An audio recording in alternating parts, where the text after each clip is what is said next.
함께 말씀 나눕니다. 지난 시간에 이어서 우리가 두 가지 사건에 대해서 말씀을 나누기를 원합니다. 지난 시간에 여러분 어떤 말씀을 나눈지 기억나십니까? 그렇죠. 혈루병 걸린데 감사합니다. 몇 년이었죠? 몇 년 동안이었습니까?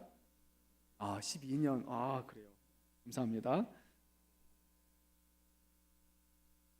맞아요. 12년 동안 혈루증을 앓았던 여인이었습니다. 그리고 이 시대에 살았던 사람들의 기대 수명이 30이라고 제가 한번 말씀을 드렸습니다. 이 여인은 인생의 상당한 부분을 혈루병을 앓고 살아가던 그런 여인이었습니다. 수많은 의사들을 만났고 자신의 재산을 다 탕진했습니다. 그런데 안타깝게도 병이 더 깊어졌고 더 힘든 삶이 이어졌습니다. 처음에는 기대했을 것이고 뭔가 바라며 살아가겠지만 12년이라는 시간 동안 아마 이 여인의 마음속에는 기대라는 감정은 많이 떠난 상황이었을 겁니다. 하지만 예수 그리스도라는 분이 모든 병을 고치신다. 누구든지 예수님께 가기만 하면 귀신이 떠나가고 병이 고침을 받을 것이다. 이것은 거짓이 아니라 정말로 일어난 일이다. 이 때가 뒤집히게 되었습니다. 수많은 사람들이 고침을 받았고, 그리고 이 여인도 신랄 같은 기대를 가지고, 비록 혈루병 여인이었고 유대인의 정교법에 따르면 부정한 여인이어서 함부로 돌아다닐 수 없는 여인, 누구와 접촉하면 안 되는 여인이었지만 이 여인은 그 모든 것을 다 감내하고서도 자신의 병이 나을 수만 있다면, 그리고 자기가 만나는 예수님이라면 그 병을 고칠 수 있으실 것이다 라는 그 믿음 하나만을 가지고 이 여인이 예수님을 찾아갔습니다. 그리고 이 여인은 이 예수님이라는 한 줄기 빛을 향해 손을 뻗었고, 예수님은 그 작고 연약한 믿음의 손을 붙잡으면서 따라 내 믿음이 너를 구원하였으니 평안히 가라 라고 선언하셨습니다. 근데 여러분, 이 여인의 이야기가 진행되는 동안 한쪽에서 애가 타는 사람이 있었습니다. 누구죠 여러분? 회당장 야이로입니다. 그의 어린 딸은 지금 죽어가고 있었습니다. 한시가 급한데 예수님은 이 여인 때문에 걸음을 멈추셨습니다. 이 야이로에게 이 멈춤의 시간이 얼마나 길고 애가 탔을까요? 오늘 본문의 말씀을 구조를 잘 보면 두 가지 이야기가 같이 묶여 있습니다. 야이로의 사건으로 시작을 하고 중간에는 혈루병 여인의 사건이 있고, 그리고 다시 야이로의 딸의 이야기로 끝을 맺습니다. 하나 끝나고 하나 가는 것이 아니라 하나가 끝나지 않은 상황 속에서 하나가 중간에 들어갑니다. 그러면서 이것을 통해서 이 두 가지 사건이 어떻게 엮여 있는지를 우리에게 의도한 것입니다. 그래서 오늘 말씀을 통해서 왜 하나님께서는 마가란 사람에게 이런 감동을 주셔서 이런 방식으로 말씀을 기록하고 전하게 하였을까? 우리가 이 말씀을 조금 더 깊이 들어갔으면 좋겠고요. 그리고 그 말씀 안에서 무엇보다 예수 그리스도가 어떤 분이신지를 새롭게 발견하는 그런 시간이 되었으면 좋겠습니다. 35절 말씀 우리 한번 다시 읽도록 하겠습니다. 아직 예수께서 말씀하실 때 회당장의 집에서 사람들이 와서 회당장에게 이르되 당신의 딸이 죽었나이다. 어찌하여 선생을 더 괴롭게 하나이까? 아직 예수님께서 말씀하실 때, 그러니까 예수님이 아직 이 여인에게 말씀하시는 그 참이었습니다. 근데 한쪽에서 회당장의 집에서 사람이 급하게 와가지고 회당장에게 말했습니다. 회당장만 불러서 말했어요. 당신의 딸이 죽었나이다 라고 했습니다. 그리고 나서 더 이상 예수님을 괴롭게 할 거 없다, 예수님은 이제 그만 내버려 두시지요 라는 말을 전했습니다. 그러면 이보다 더 잔인한 순간이 어디 있겠습니까? 예수님이 말씀하고 계신 그때 딸이 죽었다는 소식을 직접 들은 겁니다. 딸이 죽는 것을 옆에서 지켜보지도 못했고, 다른 사람을 통해서 그것을 전해 들어야 됐고, 딸을 고칠 수 있는 분이 바로 눈앞에 계시고, 지금 가는 도중에 불과 얼마 남지 않은 그 시간에 딸이 죽었다라는 소리를 듣게 되는 거예요. 야이로가 아마 가장 두려워하던 일, 절대 일어나지 않았으면 하는 일이 기어이 그의 눈앞에서 벌어지게 되었습니다. 어찌하여 선생을 더 괴롭게 하나이까? 라는 말은 이런 의미잖아요. 이제 다 끝났어요. 딸이 죽었으니까 이제 모든 것이 끝났습니다. 이제 예수님을 더 붙들 이유가 없습니다. 그 전까지만 해서도 가능성이 있었겠지만 이제 사람은 죽었으니까 더 이상 우리는 아무것도 할 수 없습니다. 야이로의 마음은 우리가 결코 이해할 수 없을 것 같아요. 딸을 잃어버린 사람만이 조금이나마 알 수 있겠죠. 근데 아마 야이로의 마음에 수만 가지 생각이 들었을 거예요. 조금만 더 서둘렀어. 저 여인 때문에 지체하지만 않았더라면 살았을 텐데.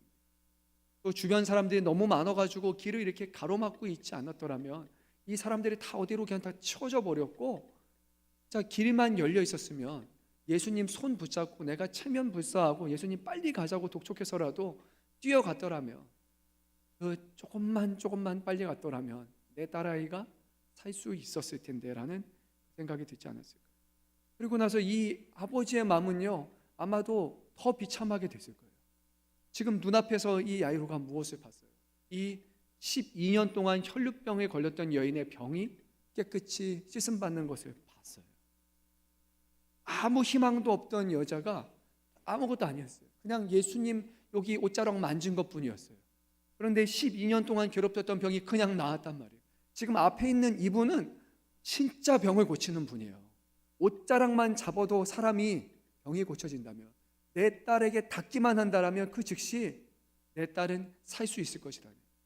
만약에 옆에 있는 여인이 병이 고침을 안 받았더라면, 그러면 나을 수도 있고 아닐 수도 있고 여러 가지 생각이 있겠죠. 근데 지금 눈앞에서 병자가 나왔어요. 근데 그와 동시에 내 딸이 죽었다는 소식이 들었어요. 분명히 이 여인 때문에 기뻐해야 돼요. 12년 동안 고통당했는데, 괴로워했는데 병고침 당했으니까 얼마나 축복할 일이에요. 잘 됐다라고, 이제 평안히 갈 수 있다고, 이제 예배 드릴 수 있고, 이제 사회로 돌아갈 수 있다라고 막 그렇게 기쁜 마음으로 전해야 되는데, 지금 내 딸은 죽었어요. 기뻐하는 것이 아니라 이 여인을 향한 눈초리가 매섭게 변했을 수도 있을 것 같아요. 당신 때문에 이것저것 아마 모든 상황들을 다 탓하지 않았을까, 그런 생각이 듭니다. 분명히 방금 전까지만 해도 희망이 있었어요.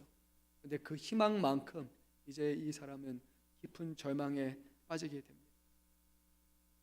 말씀을 여기까지 묵상하면서 드는 생각이 있었어요. 우리 교회 안에 저도 신앙생활을 하다 보니까 그런 시간들이 있어요. 말씀을 듣고 또 수련회에서 도전을 받아가지고 마음이 고향이 되고, 진짜 다 될 것 같다. 이제 모든 것이 다 이루어질 것 같아. 나의 문제 아무 문제 없어. 하나님은 이런 분이시니까, 예수님은 이런 분이시니까 이제 예수 믿으면 모든 것이 제자리로 돌아갈 것이고, 예수 믿기만 하면 모든 문제가 다 사라지게 될 것이고, 예수 믿으면 이제 다 해결될 거야 라는 그런 막 마음의 벅찬 감격에 막 여기까지 막 올라와요. 너무 감사해요. 그리고 나서 눈을 떠요. 현실로 돌아오면 현실은 하나도 바뀌어 있지 않아요. 여전히 괴로움들은, 그리고 절망적인 상황은 변하지 않았어요. 나에게 내가 겪었던 이 은혜와 내가 겪었던 이 고향감과 내가 겪었던 이 어마어마한 것이 과연 뭐지라고 할 만큼 지금 현실은 여전히 어둡고, 이제는 아무것도 바뀌지 않은 절망으로 되어 있는 것을 보게 됩니다. 아마 우리도 그런 경험을 한두 번씩 하지 않았을까 생각합니다. 은혜 받고 뜨겁게 기도하고 됐다 하지만 아무것도 되지 않은 그런 상황이 우리에게도 있습니다. 야이로한 사람은 이제 절망에 사로잡히게 되고, 그는 말 듣고 나서 아무 말 못했습니다. 한마디도 할 수 없었어요. 그는 그냥 가만히 듣고만 있었습니다. 그 절망의 순간에 가장 먼저 입을 떼신 분은 바로 예수님이셨습니다. 36절 말씀 보니까 예수님께서 곁에서 어떤 대화가 오가는지를 다 들으셨습니다. 그러고 나서 예수님이 이렇게 말씀하셨어요. 야이로야, 두려워하지 말고 믿기만 하라 라는 말씀을 하셨습니다. 죽었다는 소식을 들은 아버지에게 이 말씀이 어떻게 다가왔을까요? 정말 그래요, 주님 믿기만 하면 되죠. 근데 뭘 믿어야 됩니까? 뭘 두려워하지 말라는 거예요? 딸 없이 살아도 괜찮다는 겁니까? 이제 다 지나간 일이니까 그냥 앞으로 살아가면 된다는 그런 말씀입니까? 도대체 두려워하지 말라, 믿기만 하라라는 말씀이 무슨 말씀입니까?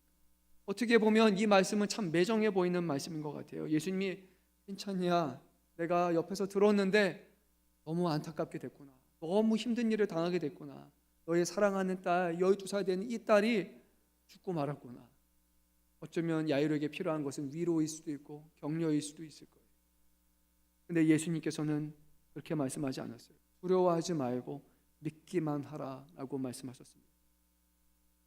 예수님은 이 말씀을 통해 우리에게 분명히 한 가지를 전해주세요. 두려움 그리고 믿음, 이 두 가지가 함께 갈 수 없다라는 거예요. 예수님은 믿기만 하라라고 말씀하지 않았어요.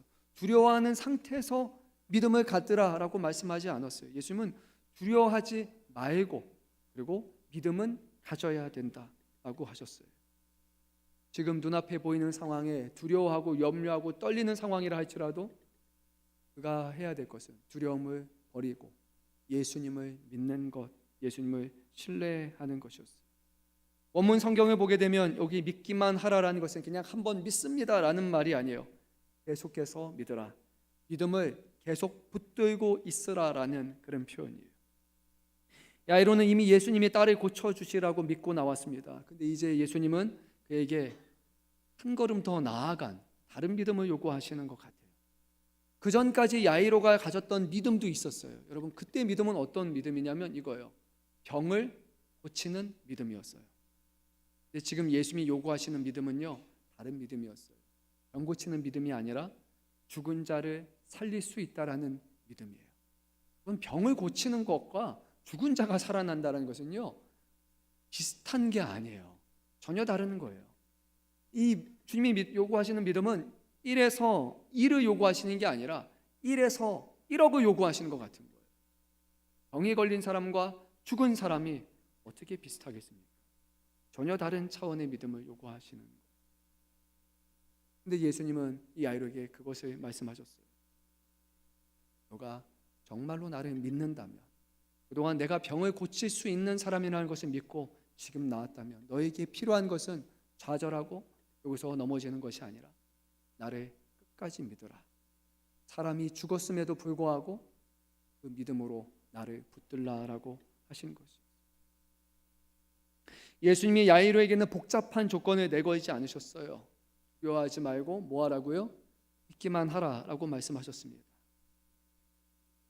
우리 주님께서 우리에게 요구하시는, 우리의 구원을 위해서 요구하시는 방식도요, 이거 해야 된다, 저거 해야 된다, 저거 잘해야 된다, 몇 점을 맞아야 된다, 저 자격증을 짜야 된다, 교회는 몇 년 다녀야 된다, 어떤 직분을 받아야 된다, 어떤 헌신을 해야 된다.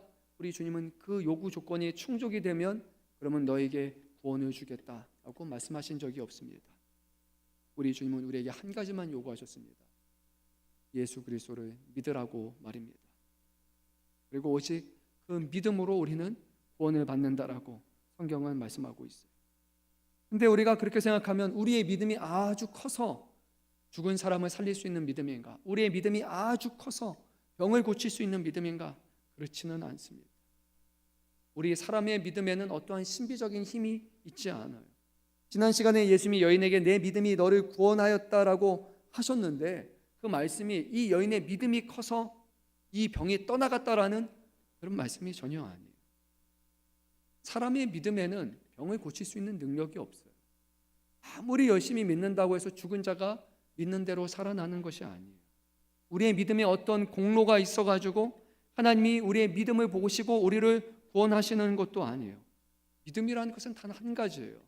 이 여인이 예수님의 옷자락을 붙잡은 것 같이 우리에게 있어서 믿음이란 그리스도를 포기하지 않고 끝까지 붙잡고 있는 것, 그것이 바로 우리에게 말씀하시는 믿음이에요.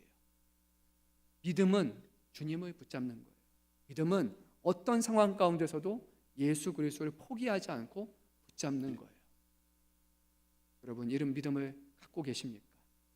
아무리 절망적으로 치닫는다 할지라도, 상황이 절대 개선되지 않는 것처럼 보인다 할지라도 거기서 우리의 인생을 포기하는 것이 아니라, 거기서 절망과 좌절감에 사로잡히는 것이 아니라 끝까지 주님을 붙드는 것, 주님은 그것을 믿음이라고 말씀하셨습니다.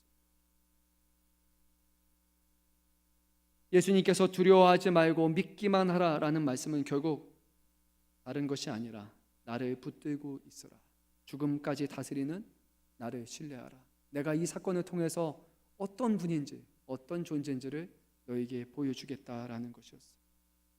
예수님은 이 믿음을 지키기 위해서 불신앙을 걷어내시고, 그리고 이어지는 말씀을 보면 베드로와 야고보와 요한 외에는 아무도 따라오지 못하게 예수님의 가장 가까운 3명의 제자들을 데리고 집에 이르렀습니다. 거기 가보니까 사람들은 슬피 울고 있었습니다.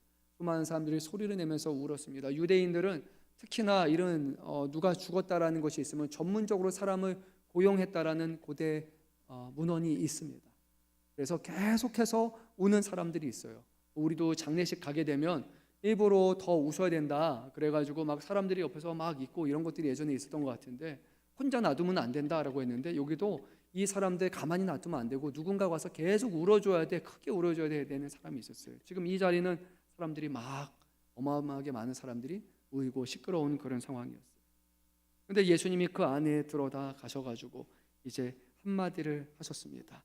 자, 우리 39절 말씀 한번 읽어보도록 하겠습니다. 들어가서 그들에게 이르시되 너희가 어찌하여 떠들며 우느냐, 이 아이가 죽은 것이 아니라 잔다 하시니. 우리가 만약에 거기서 이 말을 들었다고 하면, 예수님을 믿기 전에 이 말을 들었다면 여러분 뭐라고 했겠습니까? 정신 나간 사람이 여기서 지금 하는 소리야 라고 했을 거예요. 애가 죽었는데 애를 잔다고 하더니 어떻게 그거 상황 파악도 안 돼? 라는 말을 아마 했을 거예요. 지금 이 사람이 몰라도 너무 모르는구나. 숨이 쉬어지지 않고 맥박이 없으면 자는 게 아니라 죽은 거지 라고 사람들이 얘기했어요. 어떻게 이런 사람에게 병을 고치려고 했을까라고 찌릿거리는 사람들도 있을 겁니다. 그리고 이 사람들은 예수님을 공개적으로 비웃었습니다.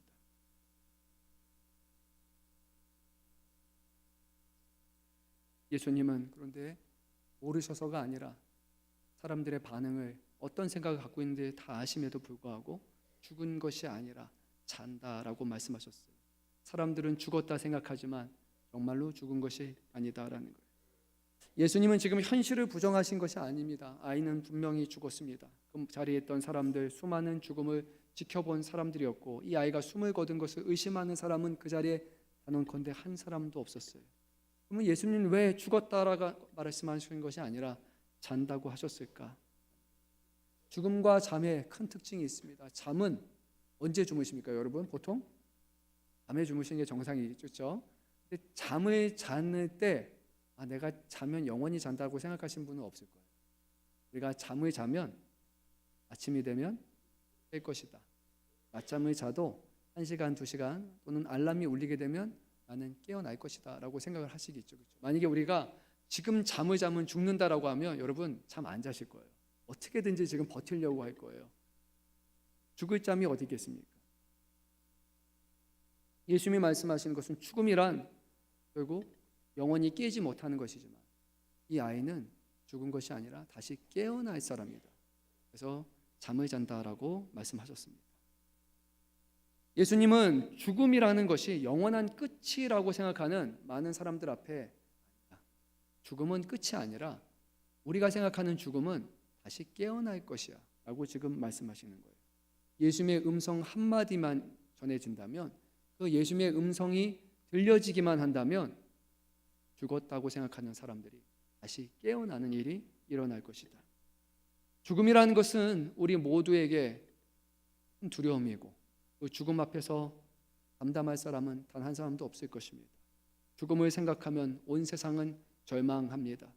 뉴스에서 오가는 누가 죽었다는 소식만 들으면 알지 못하는 사람인데도 불구하고 사람들은 거기다 댓글을 올립니다. 삼가 고인의 명복을 빕니다. 우리 기독교식은 아니지만 사람들은 그렇게 합니다. 죽음이라는 것을 생각하면 마음 한 곳이 측은해지고, 죽음이 생각하면 마음이 불편해지기도 하고 어려워지는 것, 살아있는 사람이라면 우리가 느끼는 복합적인 감정일 것입니다. 우리는 죽음을 그렇게 익숙하지 않고 죽음을 좋아하는 사람이 결코 아닙니다.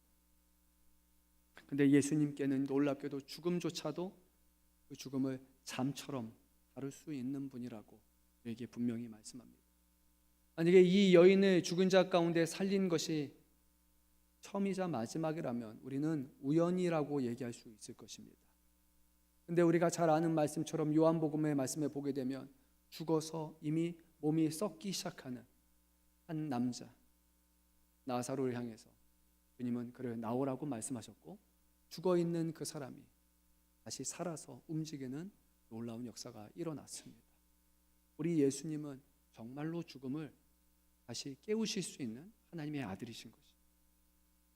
이제 41절 말씀을 보게 되면 예수님은 말로만 잔다라고 말씀하신 것이 아니라 그 아이의 손을 잡고 이렇게 말씀하셨습니다. 달리다곰, 많이 아마 들어보셨을 겁니다. 히브리어, 이건 아람어인데 이것을 번역하면 내가 내게 말하노니 소녀야 일어나라 라는 것입니다. 예수님은 아무런 요란한 요식도 하지 않았습니다. 어떤 주문을 하면서 말씀하지 않았어요. 일반적인 그런 사람들이라면 옆에다가 뭐를 깔아놓고 불을 피우고 그리고 막 소리를 내고 소란을 떨면서 그러면서 막 살 거다라고 했겠지만 예수님은 그렇게 하지 않았습니다. 그냥 한마디면 좋겠습니다. 소녀야 일어나라. 손을 잡고 말씀하셨습니다. 마치 아침에 잠자는 자녀를 깨우듯이 예수님은 손을 잡고 일으키셨습니다. 그리고 성경은 이렇게 말씀합니다. 소녀가 곧 일어나서 걸으니 나이가 12살이라. 여기서 잠깐 멈춰서 우리 지난주 말씀하고 오늘 한번 좀 연결해 보면 좋을 것 같습니다. 여러분 몇 살이라고요? 이 아이가요? 12살이에요. 그렇죠? 그리고 그 혈루병 여인은 몇 해를 알았다고요? 12해를 알았어요. 그렇죠? 이 소녀가 태어나던 바로 그 해에 이 여인의 극심한 고통이 시작이 되었습니다. 그리고 같은 날 두 사람이 모두 예수를 만나서 생명을 얻게 됐습니다. 한 사람은 12해의 출혈이 멈추어 삶을 되찾게 되었고, 한 사람은 죽음에서 일으킴을 받아 앞으로 살아갈 생명을 얻게 되었습니다. 부정한 여인도 죽은 소녀도 예수님 앞에서는 절망의 끝이 아니었습니다. 지난주에 말씀을 전하고 싶었지만 말씀을 전하지 못한 부분이 하나가 있었습니다. 제가 전했나요? 예수님께서 손으로 2번이나 부정한 것을 만지셨어요. 지난주에는 바로 혈루병에 걸린 이 여인을 만졌습니다. 이 여인의 부정한 여인이라고 말씀드렸잖아요. 그 여인과 접촉하면 다른 사람들도 이 여인의 부정함이 전이가 된다라고 사람들은 그렇게 생각을 했습니다. 최소한 일주일 정도는 격리돼가지고 이 사람은 생활을 해야 됩니다. 이 여인이 가는 곳곳마다 이 사람은 피가 나는 사람이기 때문에 모든 것이 다 부정해지는 거예요. 앉은 자리도 부정해지고 사람과 접촉하면 그 사람도 부정해지고 아무 할 수 없었어요. 그런데 예수님을 만졌다라면 일반적인 경우에는 예수님이 부정해져야 되는 것이 맞는 거예요. 그런데 예수님은 이 여인으로 인해서 부정하게 되지 않았습니다. 오히려 예수님의 몸에 닿는 순간, 옷자리가 닿는 순간 이 여인의 부정함이 떠나버렸다는 거예요. 부정이 예수님을 오염시킨 것이 아니라 예수님의 거룩하심이 이 여인의 극심한 12년 된 부정이라 할지라도 순식간에 그것을 없앨 수 있는 예수님의 거룩함이 있었다고 우리에게 분명히 말씀합니다. 근데 그 병 정도만이 아니라 오늘은 또 다른 종류의 부정함이었습니다. 죽은 시체는 부정하다고 여겨졌습니다. 시체와 접촉을 하면 안 됐습니다. 제사장, 하나님을 섬기는 사람들은요 만지면 안 됐어요. 부정함 때문에 하나님 앞에 드리는 제사를 드릴 수 없다라고 그렇게 여겨졌기 때문이에요. 근데 예수님은요 이 부정한, 그것도 가장 부정하게 된 죽은 아이를 허슴치 않고 개의치 않고 만지셨고, 그리고 예수님이 그를 만지실 때 이 여인의 이 아이의 부정함이 떠나고 예수님의 거룩함이 이 아이를 감싸서 그를 다시 살렸다고 성경은 말씀합니다. 말씀을 통해서 우리에게 분명히 전해주는 것이 있습니다. 이 세상이 아무리 부정하고 우리가 하는 행동이 아무리 부정해서 저 사람의 죄는 용서받을 수 없을 것 같은 죄야. 예전에 말씀드린 것처럼 사람들을 토막내가지고 냉장고 냉동실에 넣어가지고 그것을 꺼내가지고 인육을 먹었던 그 사람들 앞에 사람들은 그리스도인들이 말했어요. 저 사람은 구원받아서는 안 되는 사람이라고. 저 정도 악한 사람이라면 저 사람은 끔찍한 죽음, 비참한 죽음을 맞아야 되지. 저 사람은 복음이 전해져서도 안 되고 구원받아서도 안 되고 용서받아서도 안 되고 마지막까지 비참하게 죽어야 돼요라고 사람들은 얘기했을 거예요. 너무나 끔찍한 부정함을 갖고 있는 사람이기 때문에. 근데 오늘 성경은 우리에게 분명히 말씀해요. 예수님은 그 어떤 부정함이라 할지라도, 그 어떤 더러움이라 할지라도 예수님께서 용서하지 못하고 예수님께서 씻지 못하실 그 부정함은 존재하지 않는다고요. 어떤 부정함도 예수님의 거룩하심에 맞닿게 되면 그 부정함이 사라지게 될 것이라고 말씀합니다. 여러분, 이것이 우리에게 복음이고 위로가 아니면 무엇이겠습니까? 우리의 지나온 삶을 살아보게 되면 우리만 아는 은밀한 죄들이 있을 것입니다. 우리만 알고 있는 그런 부정함이 있을 것입니다. 겉으로 보기에는 어떤 죄, 어떤 생각, 어떤 잘못을 했는지 우리는 알지 못합니다. 마음으로 어떤 마음을 품었고 다른 사람들에게 어떤 생각을 했고 우리가 입으로는 하지 않았지만 행동을 하지 않았지만 때로는 머릿속으로 사람을 저주하고 죽이고 싶어하는 생각들이 있는 사람들도 왜 없겠습니까?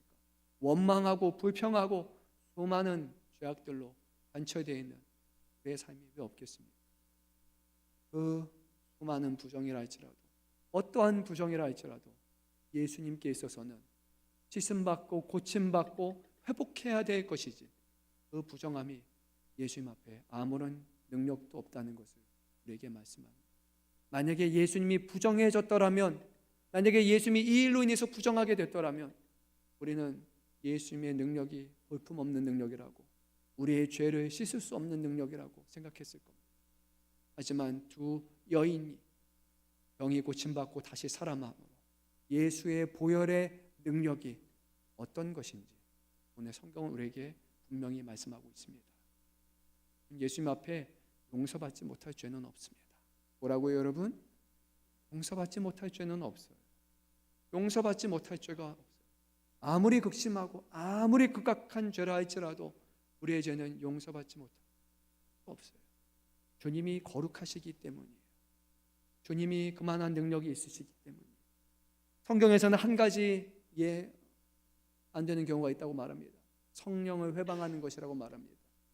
이것은 다른 것이 아니에요. 예수님을 끝까지 받아들이지 않는 것을 말하는 거예요. 예수 그리스도의 보내신 성령께서 우리 안에 회개하게 하시고 우리 안에 더러움을 떠나게 하시는데도 불구하고 우리가 그것을 주님 앞에 회개하지 않고 주님 앞에 엎드리지 않고 끝까지 주님과 싸우면서 그 일을 내려놓지 않는 사람, 그것을 말하는 거지. 예수님의 능력이 부족해서 용서하지 못한다라는 그런 말씀은 결코 아니에요. 예수님은 모든 부정함과 모든 죄를 사하실 수 있는 한 사람 두 사람만이 아니라 모든 인류의 죄까지도 다 담당하실 수 있는 분, 하나님의 아들이신 예수 그리스도이십니다. 네, 말씀을 정리합니다. 두 주에 걸쳐서 우리가 한 이야기 속에 포개진 두 가지 이야기를 살펴봤습니다. 이름 없는 여인과 대단한 회당장의 딸. 하나님께서는 마가를 통해 이 두 사람의 이야기를 포개해 놓음으로써 우리에게 중요한 진리 하나를 선포하셨습니다. 예수님께는 부정도 죽음도 끝이 아니라는 겁니다. 근데 우리에게는 더 큰 은혜를 주신 것이 있습니다. 이 사람들은 죽었다 살아났고 병이 고침을 받았습니다. 하지만 결국 우리에게 주어진 결말은 우리의 육신은 결국 때가 되면 죽음을 맞이합니다. 병을 고쳤다 할지라도 다시 죽으면 결국 죽는 거잖아요. 어린아이가 12살인데 살아났다 할지라도 30살이 돼가지고 죽었다면 결국 그 끝은 죽음으로 끝나는 것 아니겠습니까? 잠시 그 기간이 유보가 되는 것 정도가 끝일 것입니다. 근데 우리 예수님은요, 단순히 이 사람의 병을 고치고 그리고 죽은 자를 육신으로 살아나서 또 다시 죽게 하기 위해서 이 땅에 오신 것이 아니에요.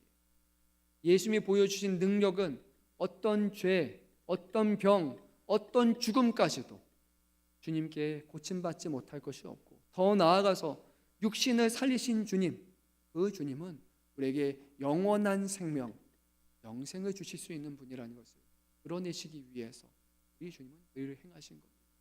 오늘날에도 우리가 주님 앞에 구할 때 주님은 그런 능력이 있으세요. 저는 분명히 믿습니다. 하나님의 뜻이라면, 예수님의 뜻이라면 지금도 죽은 자를 살리실 수 있어요.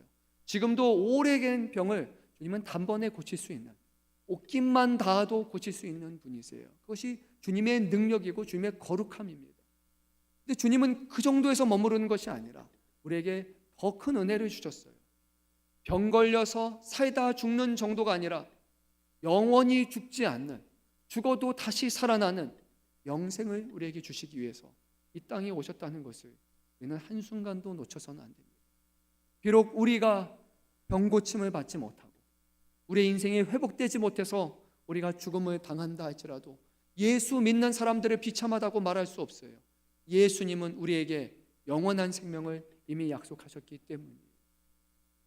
병을 고침받은 것도 감사한 것이지만 병고침을 받지 못하고 그리스도 안에서 죽었다면 무슨 슬픈 것이 아니라 감사해야 될 것이에요. 이제 비로소 모든 병에서 놓여서 주님 안에 기쁨과 자유함을 주님 안에서 얻을 수 있는 그런 순간이기 때문일 것입니다. 예수를 믿는 사람들은 이 확신을 가지며 살아가야 되는 거예요. 주님은 좀 대단한 의사 정도가 아니라 산자와 죽은 자를 심판하시고 모든 사망의 권세에 대해서 끝이라고 선언하실 수 있는 분이시고 우리에게 진정한 생명을 주시는 참 구주시라는 것을 여러분 기억하셨으면 좋겠습니다. 어떤 사람들은 신앙을 생각하면서 신앙생활하면서 예수님의 능력만을 가져오려는 사람들도 있는 것 같아요. 예수님의 병고침, 예수님의 살리심, 예수님의 복, 예수님의 어떤 능력만을 원하면서 예수님의 찾아오는 사람, 그런 사람들을 성경에서는 믿음 있는 사람이라고 말하지 않습니다. 정말로 믿음 있는 사람들은 이 야이로와 같이 자신의 사랑하는 딸이 눈앞에 죽음을 당한 상황에서도 그가 지금까지 붙들었던 그 믿음을 놓지 않는, 세상 사람들이 보기에는 무식한 방법이고 맹신적인 믿음이라고 보이는 손가락질한다 할지라도 그 사람들의 말과 그 사람들의 보여주는 길이 아니라 지금 나와 함께하고 계시는 예수 그리스도를 붙들고 그분을 따르는 것, 그것이 참된 믿음이라고 오늘 우리에게 말씀합니다. 사랑하는 성도 여러분, 오늘 이제 주일을 맞이했고 또 내일부터 다시 또 이제 새로운 한 주가 시작됩니다. 여러분의 대부분의 일상은 하나님과 관련 없는 것, 예수님과 관련 없는 그런 일들을 많이 하게 될 겁니다. 하나님을 믿는 사람보다 믿지 않는 사람들을 만나게 될 것이에요. 특히 우리 학생들은 그럴 거라고 저는 생각이 듭니다. 일하시는 분, 사업하시는 분들, 오가는 사람들, 거의 안 믿는 사람들이 많이 오지 않을까 생각합니다. 여러분의 직장에서도 그런 분들이 많을 것입니다. 우리의 삶은요, 오늘 받은 은혜가 내일 가면 은혜 없는 것처럼 다시 현실로 돌아가야 됩니다. 그럼에도 불구하고 우리 주님은 이 말씀을 통해서 우리에게 분명하게 전하고 계세요. 두려워하지 말고 믿기만 하라 라고 말씀하십니다. 여러분, 뭐 하지 말라고요? 두려워하지 말고 뭐 하라고요? 믿기만 하라고요. 주님이 주시는 말씀이었습니다. 두려워하지 말고 믿기만 해라.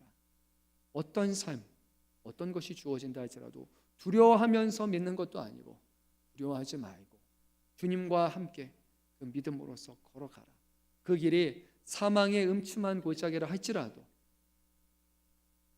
주께서 함께 하신다면 우리는 그 해를 두려워하지 않으면서 걸어갈 수 있다라는 시편의 고백과 같이 주님과 함께 걸어가는 길은 두려워하면서 염려하면서 가는 것이 아니라 우리의 생명 주님께 있다고, 우리에게 영생을 주셨다라는 그 확신 가운데 주님과 함께 걸어가는 승리의 길이라는 것을 여러분 놓치지 않으셨으면 좋겠습니다. 세상의 기준으로 판단받지 마시고 하나님의 말씀으로 살아가시고 그 말씀을 통해서 하나님이 어떤 분이시고 또 그분이 우리를 얼마나 사랑하시고 그분을 믿는 자에게 어떤 능력과 약속을 주시는지를 그것을 생각하고 그것을 묵상하면서 하나님의 자녀답게 예수 그리스도를 따르는 제자답게 주님을 섬기는 사람처럼 살아가는 그런 한 주간이 되시기를 우리 주 예수 그리스도의 이름으로 축원합니다.